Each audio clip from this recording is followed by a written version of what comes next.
In our last episode, we stopped at what could be the cutest town on the face of the earth. This time around, we head north to central Vietnam to the historic city of Hue and see some pretty amazing sights while we're there.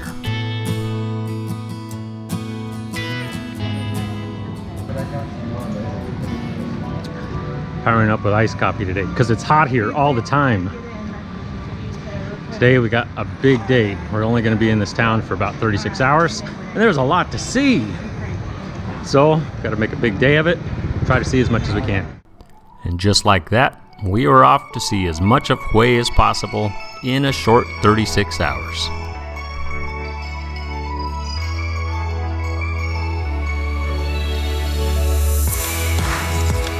And as much time as it took to drink a half a cup of super strong iced coffee, we stumbled into this place.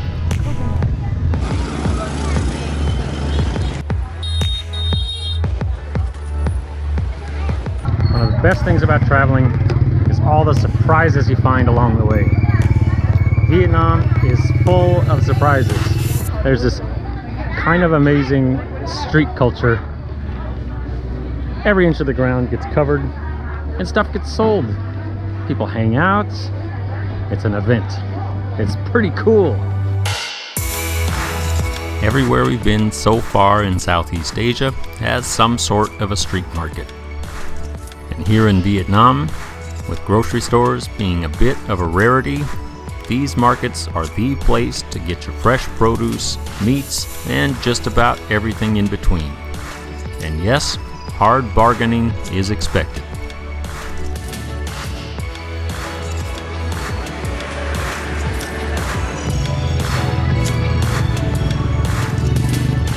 Actually, there's a lot of good things about traveling. First is the food, second is the friends and the people you meet along the way. That includes Jason.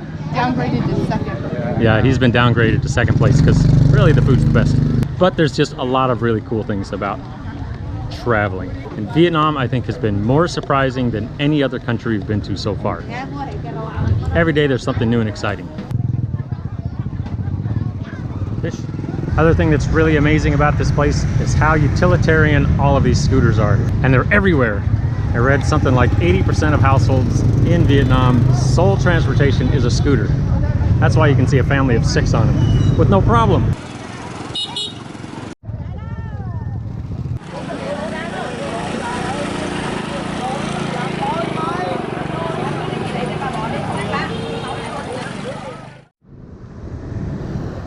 Running out.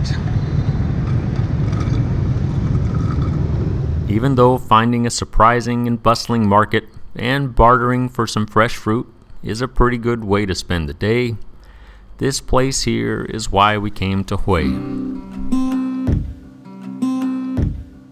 The Imperial city and former capital of Vietnam lies within the heavily fortified walls of the citadel.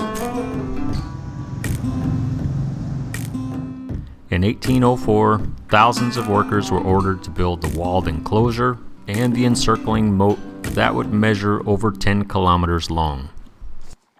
And inside the walls of the citadel not only lies gardens, pavilions, and courtyards, but also the Emperor's Palace.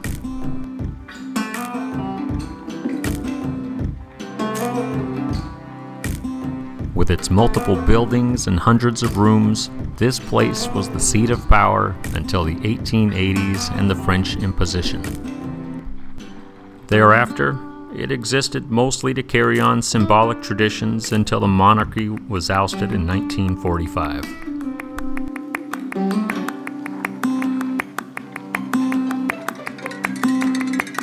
Well, there's no way to actually capture the scale of this place, but it is huge and it's incredible. This building behind me, you can't take pictures inside, but in there is the actual throne. It's pretty spectacular. This is one of the coolest places I've ever seen.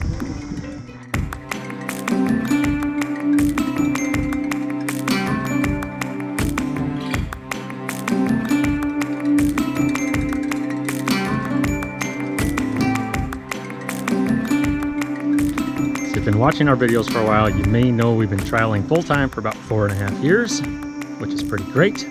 But you may also know that every time we get to a new place, I think it's the best place on earth.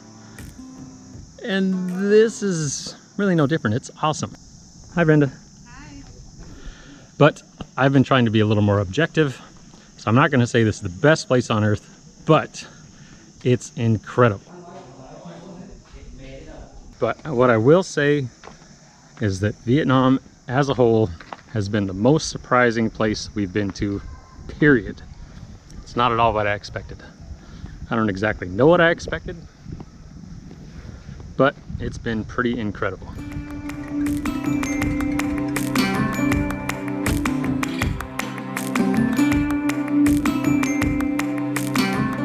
But even with all of its beauty and its historic value, this place was decimated by war. Starting in 1947, when the Viet Minh seized the citadel from the French, and again in 1968 with the Tet Offensive, heavy fighting and bombing took its toll. And now, only 10 of the original 160 buildings remain. And all these years later, the craters, rubble, and bullet holes are small but constant reminders of those wars.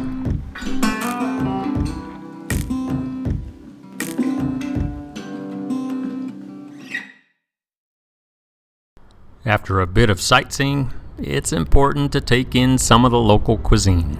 This is bun bo hue. It's a local specialty, and it looks really good. This popular Vietnamese dish is found all over the country, but was made famous right here in the Imperial city of Hue. There's a lot of stuff in here, and I would say half of it, I have no idea what it is. Starting with a broth made from beef and pork bones and a heavy dose of lemongrass, it's a mix of spicy, sour, salty, and earthy.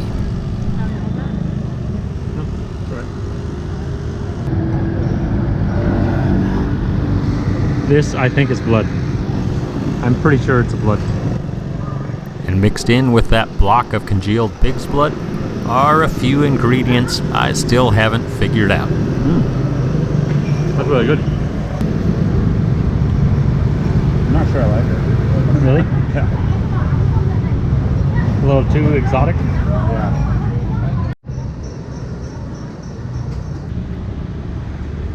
Jason's having a little difficulty with it.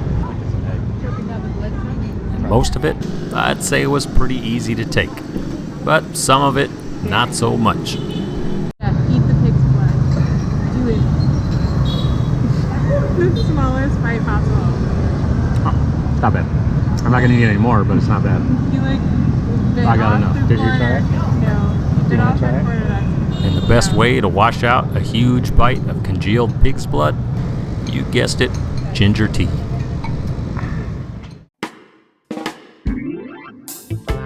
Besides being home to some exotic foods and Vietnam's Imperial Palace, the city of Hue is an interesting place to be.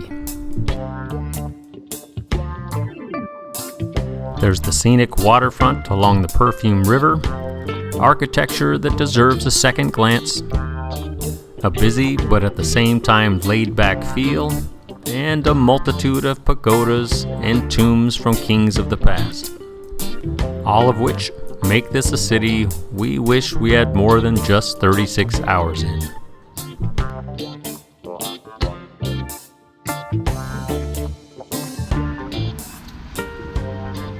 yeah, much shorter back then.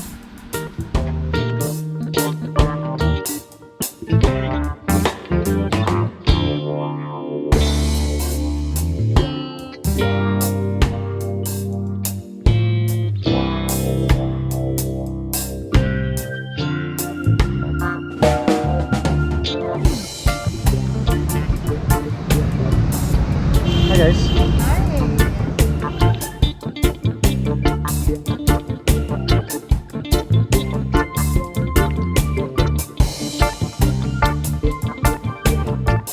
After not nearly enough time to fully explore this little city, we were out of there.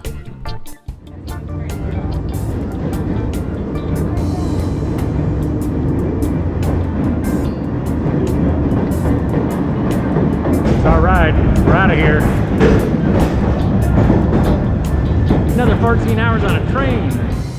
For the next 14 hours, this little box would be our home as we made our way north to Vietnam's capital of Hanoi.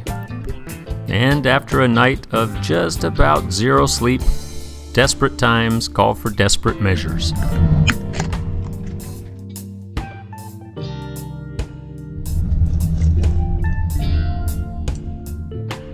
Even though the coffee was terrible, at least the scenery was good.